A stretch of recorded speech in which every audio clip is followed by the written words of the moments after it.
vamos supor que eu imagino que a gente vive uma Matrix. E eu falei, olha, a gente não tem evidência que a gente vive na Matrix. A gente pode falar que a gente vive nesse ambiente que a gente está vendo agora. O problema é que, quando eu uso uma explicação muito complicada como a Matrix, eu crio um monte de perguntas que não existiam antes. Uhum. Quem criou a Matrix? Onde que ela tá? Quem que tá programando? Existe uma Matrix dentro da outra? Keanu Reeves vai estar no Matrix 4? Não sei. Entendeu? São perguntas que vão surgir. E, então a gente usa esse termo de navalha de Ockham como se fosse para poder cortar ou pegar a informação que é mais curta e mais simples. E a ciência vai trabalhar com isso. Então explicações do tipo, chega alguém aqui e fala, ó, tô vendo um espírito aí. Cara, eu acho que não. Eu acho que não tá vendo, não. A navalha de Ockham, eu falo assim, cara, no momento que eu falo que tem um espírito, tá, mas que espírito é esse? De onde que veio esse espírito? Por que só você que tá vendo? Então a ciência tem que trabalhar com aquelas explicações que são mais curtas. Agora, a religião, a religiosidade, cara, topa qualquer parada. Aí... E eu não tô falando de forma pejorativa, não. Inclusive porque o Igor entrou achou que é treta. Não é, porque na verdade existem questões que vão sair do limite da ciência. Por exemplo, responder, por exemplo, se a gente pode clonar um ser humano, fazer aquela edição que aconteceu já na China lá envolvendo doença, será que isso a gente deve fazer? São questionamentos que só a filosofia e a teologia vão conseguir responder, entendeu? Eu acho que devia fazer. Mas eu acho sem nenhum dado. Também acho. Também acho que devia fazer. Eu acho muito, cara. Eu queria ter mais um Vitor pra trabalhar, eu sair, dar vai um fazer rolê. o clone? Dormir, foda-se, né? Fazer dormir. O problema é que ele assim, quando faz um clone de alguém, esse clone ainda vai ser gestado, ainda vai nascer. Puta que pariu. Filho, é tipo você ter um filho que em vez de ser seu filho, você tem você como filho. Agora você pode ter um pra irmão colocar gêmeo na Air idêntico, Fryer, né? clone. Você só acelera 15 minutos. Seria incrível, Já sai um Irmãos vitão, gêmeos assim, idênticos sabe? são clones, né? São clones naturais. A versão melhorada vai 20 segundos ao invés de 10. Idênticos. Já faz ali. E a alma é clonada também? Os caras Pois não, mas essa pergunta é muito legal. Olha que pergunta legal. Alma? Aliás, eu vou falar um negócio. Clone tem alma, né? Bizarro. Pois é, a grande questão é essa. Quando a gente sai do campo da ciência, a gente vai surgir com perguntas, cara, que são impossíveis de resolver e que vão surgir mais perguntas ainda. Só vai trazer perguntas. É mais razoável a gente pensar o seguinte. Quando me perguntam, Alberto, você acredita na alma? Tá, mas se alma é a psique, que vai ser as minhas emoções, minhas sensações, minha consciência, é claro que eu acredito. Tá falando nos choquinhos na tua cabeça. Exatamente. Inclusive tem história muito legal envolvendo isso. Pode falar essa história? Pode, cara. Depois fechou. Cara, eu lembro, né, quando eu tava na televisão, cara, até comentei nos bastidores. Por que eu gosto de estar aqui no Flow, além da presença de vocês, é que uma coisa que tinha me falado várias vezes em programa de televisão é o seguinte. Eu pergunto, quanto tempo que deve ser a minha resposta? Aí responderam o seguinte já. Quanto mais longa a sua resposta, menor a chance dela aparecer no programa. Aí você escolhe. Pô, aí a gente, cara, começa a criar um Banho hábito. de água fria, assim, não é? Eu não sei se vocês já viram, quando chega gente que vai muito programa de televisão aqui no Flow, as pessoas às vezes podem ter dificuldade de não engatar uma conversa natural, porque elas são tão acostumadas que era o que eu fazia quando eu vou no programa de televisão, é o que eu faço. Porque a gente tem que criar uma estrutura que é a mais curta possível. Mas tem uma história bem legal sobre alma, que é a seguinte. Tinha um cara chamado Arthur Alberts, que nos anos 50 estava com a mulher dele na África. E ele era apaixonado pela música africana. Qual é essa história? Pô, surpreender, você não sabe o que vai acontecer na história. Aí aconteceu, eu tava lá na música africana com o Jeep dele. E ele era apaixonado com a música africana. E ele levou um gravador. E ele começou a gravar a música africana. E foi gravando, apaixonado, fazendo lá o safari dele.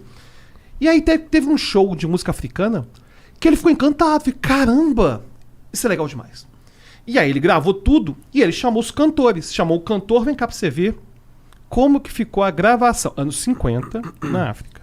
Venha cá ver como que ficou a gravação do seu show. Aí o cara deu play, né? Lá no gravador, que tava ligado direto no Jeep. Aí quando o cantor viu a voz dele saindo do gravador, ele ficou desesperado. E isso é uma magia tremenda. Isso aí é um demônio.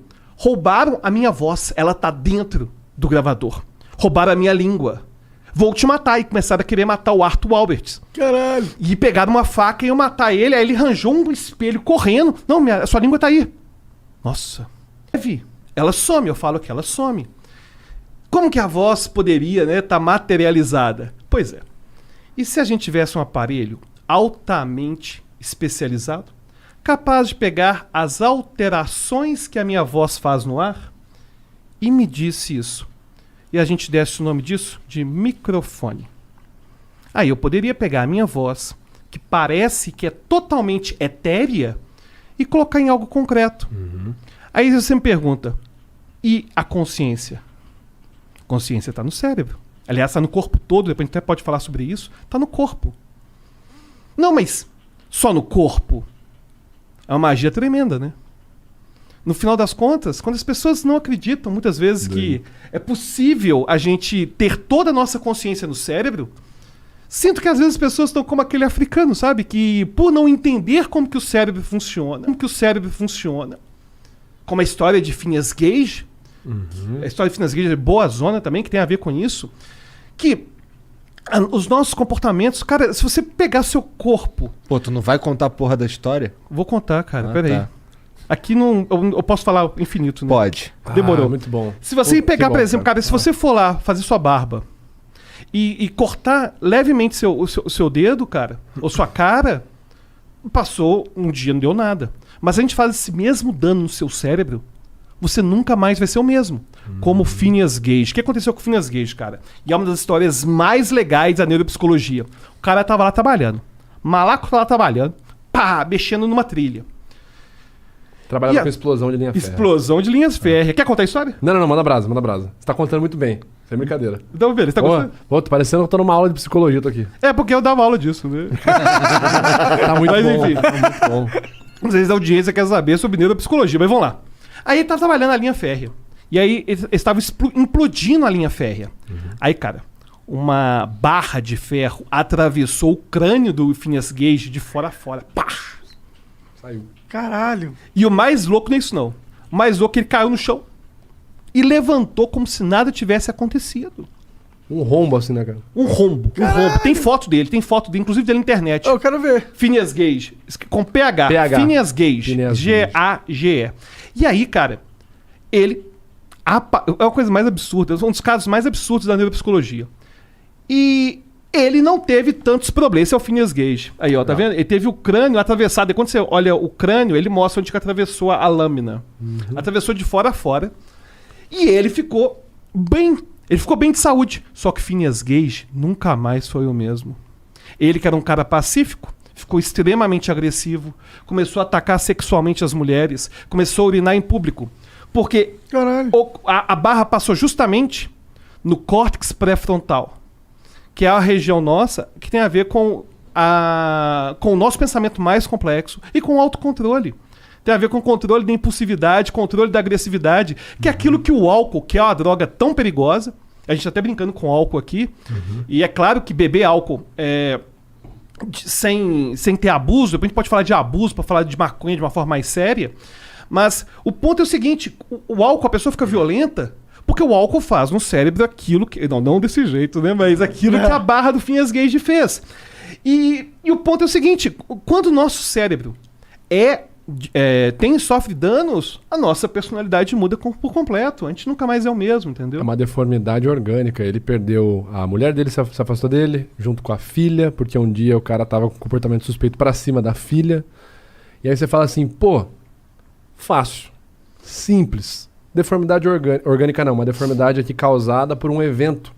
Causou-se então uma deformidade física no cérebro, mudou a personalidade. Então quer dizer... Vitor e Alberto, que sempre que alguém tiver alguma deformidade orgânica, alguma alteração em uma forma do cérebro, vai ter alteração na personalidade? Não sempre. Então quer dizer que a pessoa que não tem deformidade nenhuma no cérebro, não sofreu esse ataque, esse atentado, ela não vai ter uma personalidade antissocial? Não sempre também. Você tem, por exemplo, psicopatas, né, que o pessoal fala, né? Você tem registros aí de criminosos ditos como portadores do transtorno de personalidade antissocial, que tem realmente amígdalas, né, regiões cerebrais maiores do que o comum, até 17% maiores, segundo ali um documentário da Discovery Channel chamado Brain. Mas você tem psicopatas que têm o cérebro igual o meu e o seu, normal. E aí? Entendeu como o cérebro é... Fudeu, não tem uma receita. Mas tem um caso interessante, que os danos no córtex pré-frontal, eles costumam levar à impulsividade. Tem um caso bem interessante, Engraçado, a gente nem combinou, hein, cara, de contar a história Cara, é junto. que a gente é foda, velho. Pô, essa foi legal, cara. Mas isso é uma coisa legal. Encaixa muito. Uma coisa legal é o seguinte, uma coisa que eu gosto muito de conversar com o Vitor é que quando eu faço live com um cara que é da pseudociência, eu sempre fico com ansiedade, cara, que eu fico assim, se esse cara falar merda, eu tô fudido. Só explica o que é pseudociência pra galera. Pseudociência é tudo aquilo que você apresenta como sendo ciência, mas é pegadinha do malandro, não é ciência. Entendeu? Baseado em afirmações que não são cientificamente corretas. Tipo a Terra plana. Aí tem toda uma teoria pseudocientífica.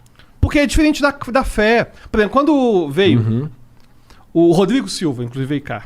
Cara, você vê que eu assisto, né? E eu discordo de quase É muito bom, 90%, mas é muito bom. Eu discordo em relação à ciência, é claro que eu discordo de quase tudo. Mas que ele comenta que, né, que Adão foi feito já velho e, enfim, pra mim, enfim. No momento que ele fala na base da fé dele, não é pseudociência, claro que não. Mas se ele fala, olha, é cientificamente comprovado, não ele, né? Alguém fala, fora do campo da religião, é cientificamente comprovado tal coisa, e não é? Não, cara, mas aí o negócio é pseudociência. Então, a pseudociência é toda vez que você cria toda uma estrutura para fingir que o negócio é ciência, e o negócio não é. E aí tem um caso interessante que foi parecido com o Phineas Gage. Um cara tinha uma enteada de 12 anos, mais ou menos. Isso tá tudo no livro Incógnito, do Eagleman. Quem buscar depois, não tem nenhum patrocínio, certo? Mas enfim, quem quiser saber de onde vem as histórias, porque a do Arthur Alberts e essa que eu tô contando também estão lá. O que aconteceu? O cara tinha uma enteada. E ele começou a ter desejo pela enteada. Ele nunca teve esse tipo de problema. E aí um dia ele quase abusou da enteada. Foi preso. Só que na prisão, ele desmaiou. Foi levado para o hospital. Ele estava com um tumor na mesma região do Phineas Gage, que foi atravessada. Um tumor do tamanho de uma laranja. Caralho. Aí fez a operação e os desejos dele sumiram.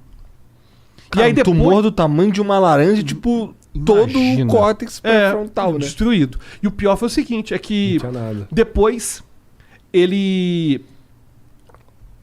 quando ele começou a voltar a ter esses desejos, ele falou assim, tem uma voz falando aqui dentro, mas não sou eu, né? Tem até músicas que falam sobre isso.